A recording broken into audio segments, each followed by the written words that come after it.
સુરત આમ આદમી પાર્ટીનું વિરોધ પ્રદર્શન કલેક્ટર કચેરી ખાતે કોર્પોરેટર શિક્ષણ સમિતિના સભ્ય અને પ્રદેશ મહામંત્રીનો વિરોધ।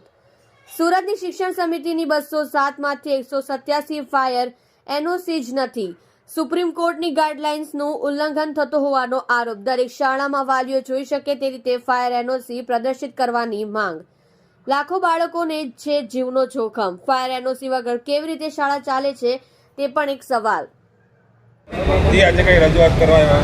જી આજે અમે શિક્ષણ સમિતિના સભ્ય અને વિરોધ પક્ષ નેતા એવા રાકેશભાઈ હિરપરાની આગેવાનીમાં અમે કોર્પોરેટરો અને સુરત શહેરના સંગઠન સાથે માનનીય કલેક્ટરશ્રીને આવેદનપત્ર આપવા આવ્યા છીએ કે સુરત શહેરની અંદર સુરત મહાનગરપાલિકા સંચાલિત શાળા હોય કે પછી સુરત નગર પ્રાથમિક સંચાલિત શાળાઓ છે જે 207 માંથી 127 શાળાઓની અંદર ફાયર સેફટી નથી અથવા ફાયર એનઓસી આપવામાં નથી આવ્યું। તો આ જે બાળકો ત્યાં ભણી રહ્યા છે તો એમની સુવિધા સુરક્ષાનું શું?